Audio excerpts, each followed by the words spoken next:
Hey guys, it's Jan Sharte and I'm back again with another video. So in today's video, we're going to be talking about pop-up shops and how to have the most successful pop-up shop experience. So before we get to the video, I want you to like this video and subscribe to my channel if you haven't already.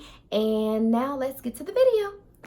Okay, so first and foremost, I want to encourage you to only participate in pop-up shops that are going to be targeting your target audience. So one of the mistakes that I hear a lot of my boutique clients make is that they go after the events that have the largest audience like attendance rate or projected attendance rate, but they don't think about what type of audience is going to be at that event. So I hear a lot of people say that they participated in like craft shows or just, huge vendor events that target just the general public and things of that nature. And 9 times out of 10, they don't find much success from participating in those events. And that is because their audience that they target was not going to be present at that event. So for my business, I have participated in about five pop-up shops now, and each of them have been specifically for people within my target audience and hosted by someone who either is of my target audience or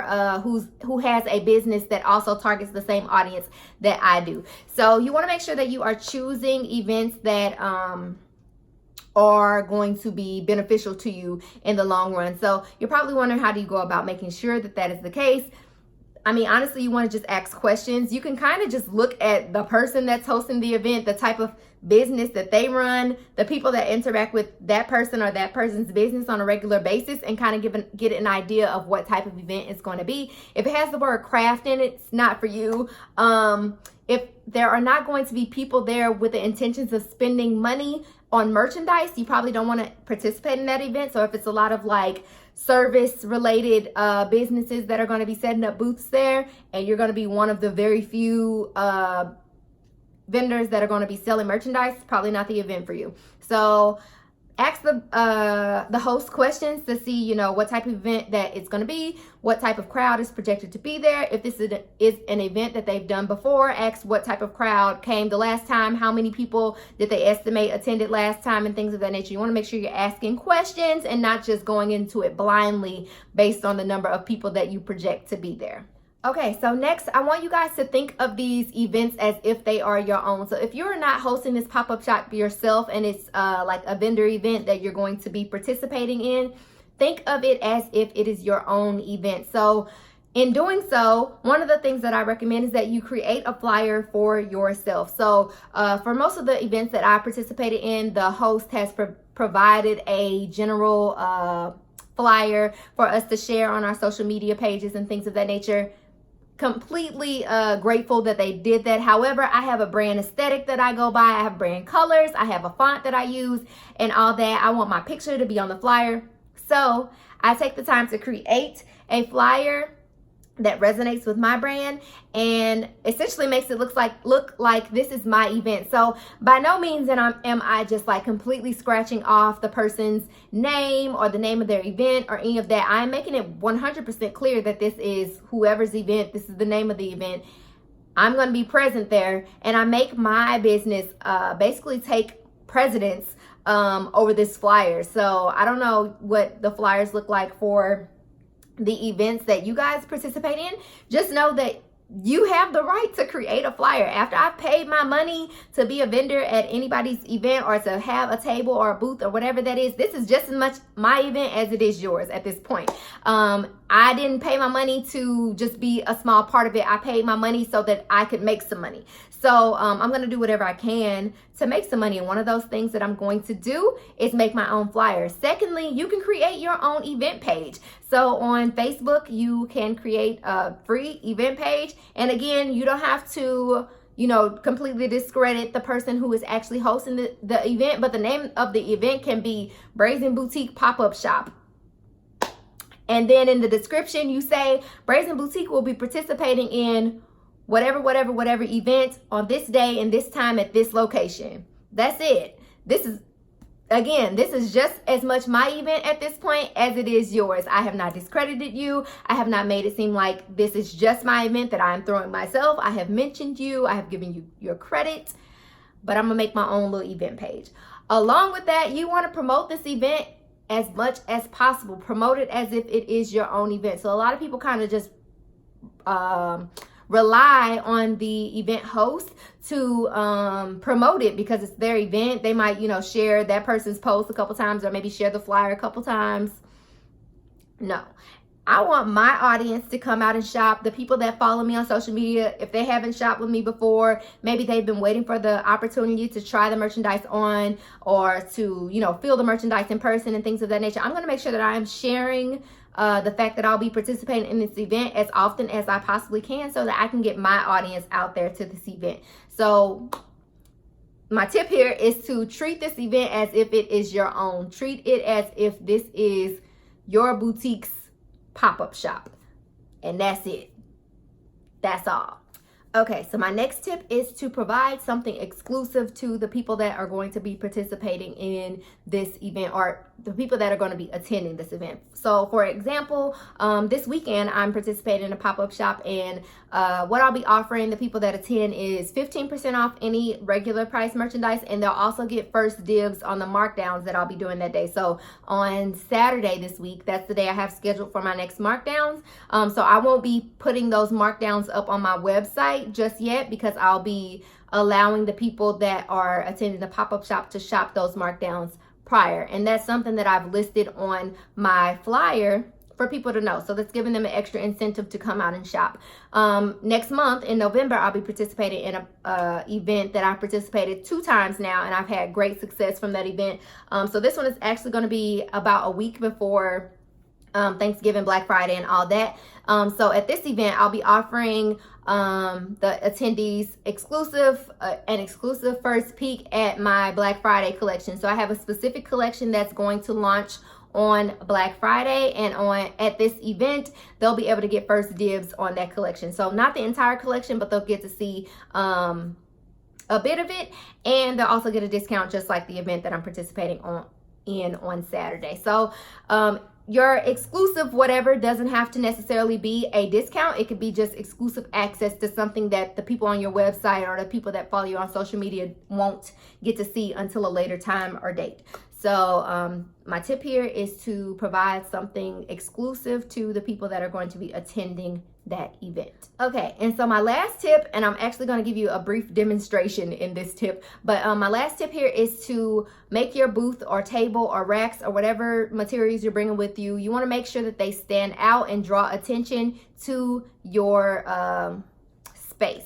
So along with that, you want to make sure that your signage is appropriate, that it's clear. You want to make sure that your pricing is clear and that people can see your prices and things of that nature. So now I want to show you guys briefly how you can go about setting up your racks and making sure that they are eye-catching and that it kind of, you know, makes people want to come by. So we're going to move to the other side of the room here.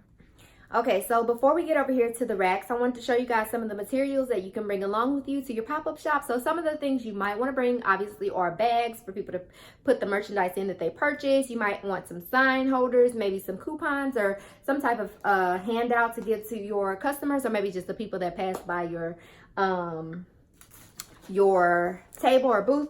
So these are the bags that I typically use for my pop-up shops. However, I just got custom bags, so I'm going to show you guys those in just a moment. But I got these from Store Supply Warehouse. You can also order them on Amazon. They're really nice size. So yeah, I got like a big box of those. These are the little handouts that I typically put inside of my orders that I ship out. However, whenever I participate in pop-up shops, I would bring those. But I just recently got new ones printed. So these are my new ones, and they just have like coupon codes on the back. So I got both of these printed at Vistaprint.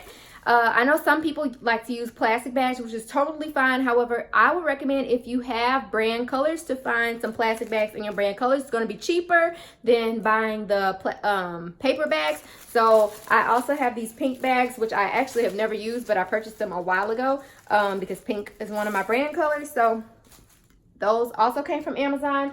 And you also might want to put, or I would hope, you have some type of tags on your merchandise. So I'm looking for my old tags, but oh, here's one over here. Let's move this. Oops, sorry guys.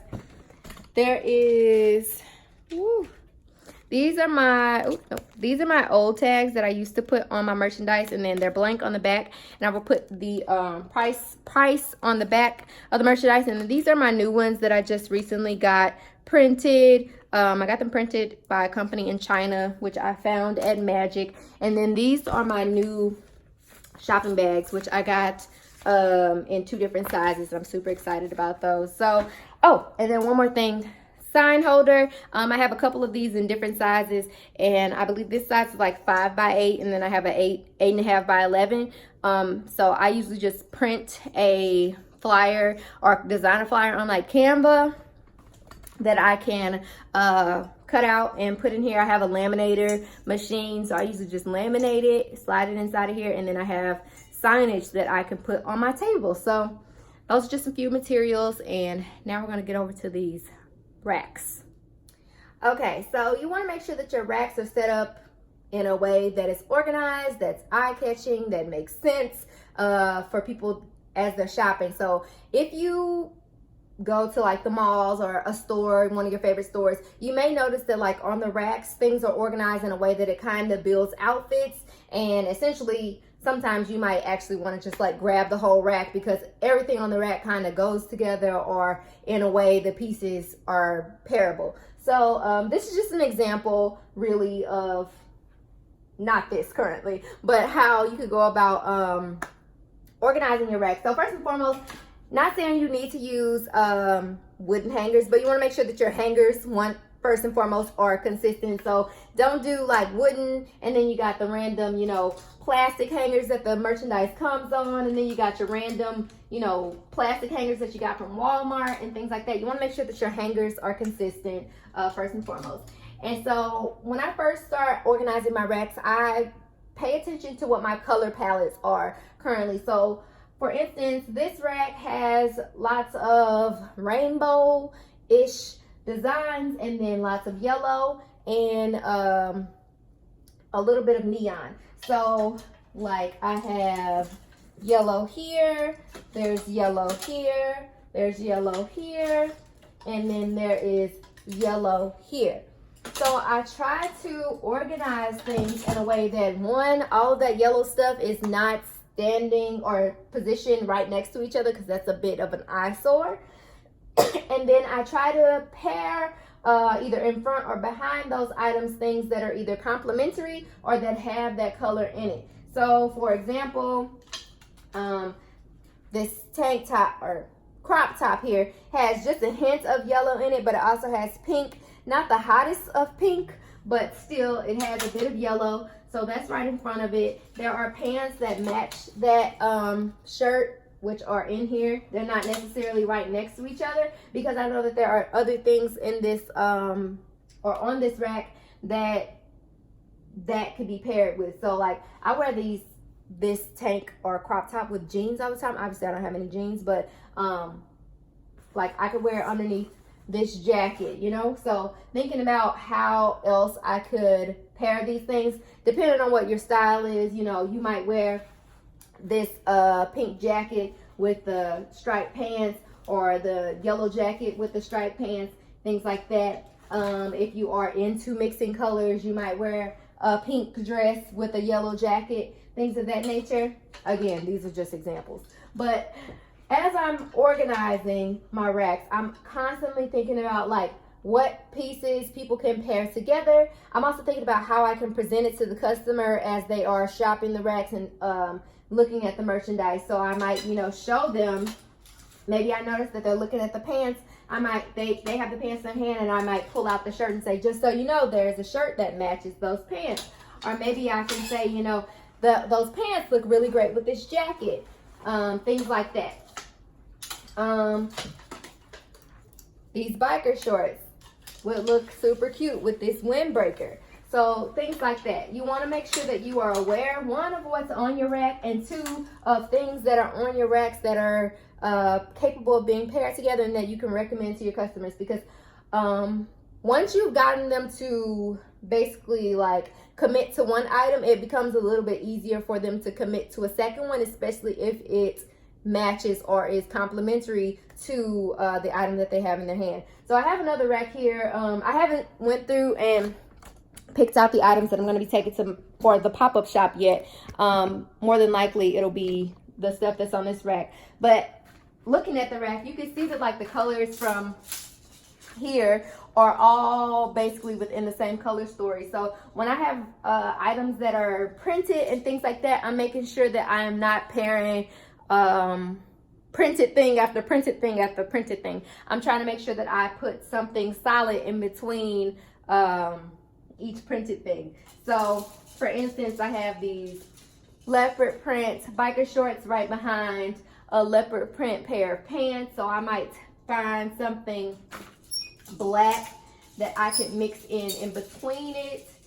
So I have like this basic black dress to break it up. So you want to try to break up patterns. Again, putting too many of the same colors and the same prints right behind each other can be a complete eyesore, honestly. Tip, completely unrelated. As you're buying your merchandise for your boutique, I recommend that you buy things that kind of tell a story and that are relatable to one another. So currently we're in fall. Lots of so this was my pre-fall collection, which was like this half. And then this portion back here is a bit of my fall collection. More of it is in this closet here and on the floor, which you guys can't see. But looking at this, you can tell like there was a story going on here. So lots of animal print, tans, blacks, different shades of cream, tan, brown, things of that nature. So doing so helps me when it comes to participating in pop-up shops and being able to make sure that my racks look presentable. I'm able to do that because I know that I've purchased merchandise that is complementary to one another, and also merchandise that is within the same color story or pattern story and things of that nature. So I hope this video was beneficial to you guys. If you have any questions, as always, feel free to put them in the comments box and I'll be happy to answer. And if you haven't already, like this video, subscribe to my channel if you haven't already, and I'll see you guys in the next video.